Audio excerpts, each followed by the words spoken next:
Xbox recently announced that they are resetting. They made significant restructuring efforts to reduce the team by eliminating thousands and kicking out 4 studios. And yes, they did confirm that their business is not healthy. They're currently operating at significantly lower profit margins. This wouldn't have happened in the first place if PlayStation and Xbox are able to make good investments on gaming. There are so many obvious signs that any gamer can look to it and be like, no, that is a bad idea. Do not invest in that. Xbox One is the original sin. No backwards compatibility, all digital ecosystem, restrictive DRMs. It damaged the whole brand, and they have never recovered since. They did bring backwards compatibility back, but it was limited and it was way too late. Xbox One is the reason why PlayStation 4 dominates that generation. And then they wanted to be the Netflix of gaming. They're betting on Game Pass, which is an excellent deal for the gamers and does entice many to enter their service, but how are you going to pay the game companies that sign up to be in Game Pass? You pay them, obviously, so you're operating at a loss with that business model as you're paying game companies to be in that program. And then they bought ZeniMax and Bethesda back in 2020. I have no idea why. Did they not see how Bethesda completely fumbled Fallout 76 at the time? Yes, they also own id, Arcane, and Machine Games, but their games, while pretty excellent, do not sell enough. They do not appeal to a wide market. It's already not enough when they're under Bethesda, but when they're under Microsoft, it's a lot of pressure that they can't handle. That leads to Arcane making Redfall, and we all know how much ass that thing sucks. And then, Halo Infinite. That killed everyone's interest in Halo, and no one cared for it ever since. And then, they bought Activision Blizzard. Why? Because they want to get the Call of Duty audiences. They want to hit that Game Pass subscribers target. Microsoft thinks that they can just buy success, but not work for it. They think they can spend $69 billion on Activision Blizzard, expecting them to make profit, while Microsoft is just sucking on them. Imagine how many AAA games that you can make out of that budget.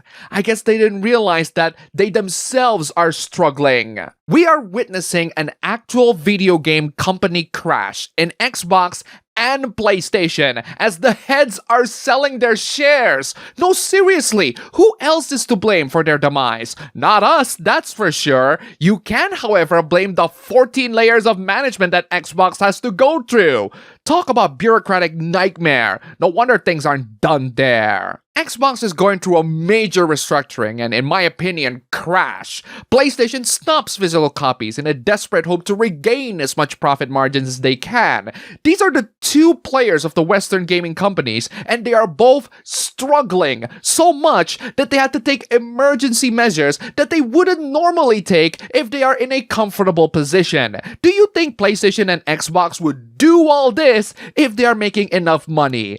I don't think so. And then you look at Nintendo and see how well they're doing right now, even if their products are not the most critically acclaimed. Switch 2 isn't the most exciting console launches, but it does the job pretty well, as being a major hardware upgrade over Switch 1, and sells surprisingly well in the current market. Their recent games are not the best in the series, but they're good enough for people to have fun with them and have a good time with them. And then you look at the rest of the Japanese industry. Capcom, Sega, Atlus, Cygames, even Square Enix, they're all doing relatively well, releasing games that are of excellent quality consistently. They don't have to be the best in the series, but they are good enough for people to play and have fun with. Unfortunately for Bandai Namco and Koei Tecmo, you're not doing very well. Then we have Chinese companies like Hoyo, NetEase, and Kuro, and South Korean companies like ShiftUp and Nexon. They profit quite a lot from not just appealing to a wider market with a more accessible mobile platform, but also with simpler and easier to get into games that are fun to play. Plenty of my viewers are PS1 and 64 veterans, and even they started switching to mobile gaming. I'm not just praising the Eastern gaming industry just because their art style is anime. In fact, I have never seriously played a gacha game made by the Eastern gaming companies beyond testing them for benchmarks. I'm saying this simply as someone who observes the current gaming market trend, and the Eastern gaming market, whether it be Japan, Korea, or China, they are able to maintain a steady and consistent revenue with healthy profit margins by simply having better and more enticing products. I think the Western gaming industry can learn a thing or two from the East. The question is, can they afford to learn from them? I don't think the Western gaming industry will ever improve. Not just because they don't want to improve, but because they can't afford to improve. All of them are in survival mode these days. They are laying people off, they are closing studios, they save costs by removing what defined them since their inception, they are restructuring their bases. It's like expecting an injured victim to become an athlete. Not right now, you don't. And this injured victim crashed their own car while drunk driving, so I don't feel that much sympathy. The Western industry has implemented many of the modern gaming monetization schemes that the Eastern industry has. The problem is, they don't have a good game to build that foundation upon. Western games make the monetization scheme first before they make the actual games good. Say what you want about the gameplay of the average mobile games, at least they're free. The gameplay might not be the deepest or most invigorating, but at least they're free. Western games expect a massive premium upfront cash for games that are either the same as their predecessors or worse. You get mediocre and uninspiring games that you have to pay a premium for that just so happen to have an elaborate monetization scheme. People don't stick for those, but people do stick for games. And if your games are mediocre, they won't stick. There are some survivors in this business. The sports game companies EA and 2K still survive because they do not require major innovations, and they still have a loyal fan base of sports fans, players, and whales that will continue to buy their games every year and contribute on their gambling mechanics and ecosystem. Even then, EA being bought by Saudi Arabia and recently laying people off is not a good look. Like I said, survival mode. There's also Rockstar with GTA Online. They don't need to make entirely new games. They can just build upon the game that they already have.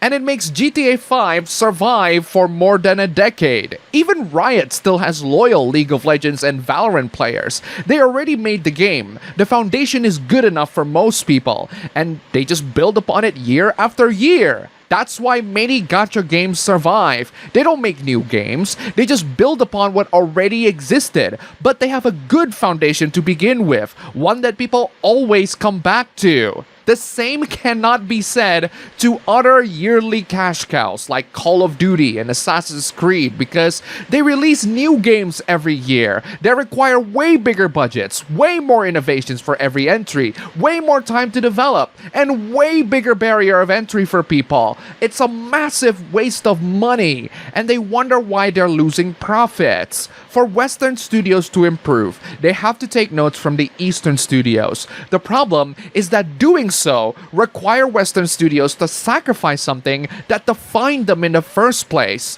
Western studios must ditch their mega expensive Hollywood-level hyper-realistic production in favor of something simpler, more stylized, and requires significantly less money to produce. Nintendo cast a pretty wide net for their market with their games, and they don't look ultra-realistic. Their games are fun. That's all that matters at the end of the day, but fun is never a factor in the design philosophy of Western games. It's always how to monetize the most out of their products.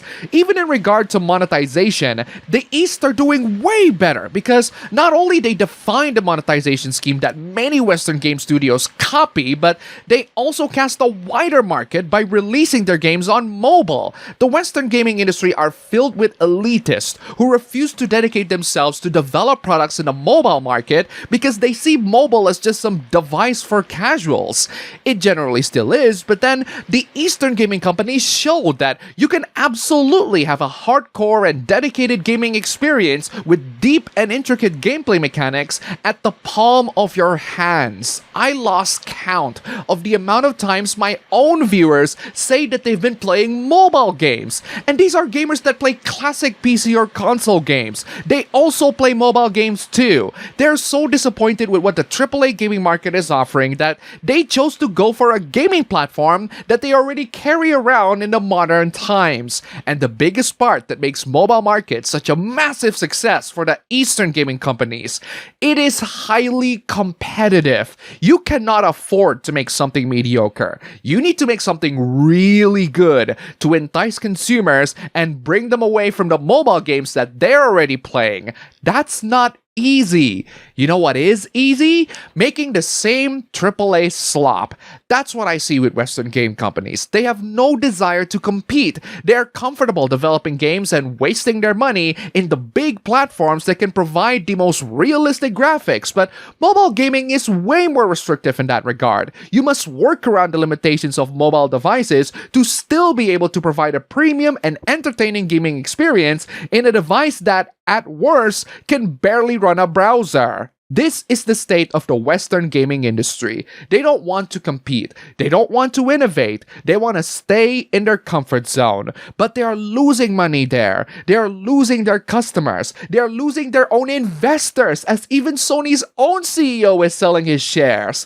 I wonder, what could have possibly caused all that? And that's all for the video today. Here's a cat. Huge thanks to all the wonderful sponsors this week. You're all fantastic. Don't forget to check out my previous videos here. Click the like button, comment, subscribe, join the YouTube membership, leave some tips, just $1 down below. And thanks for watching.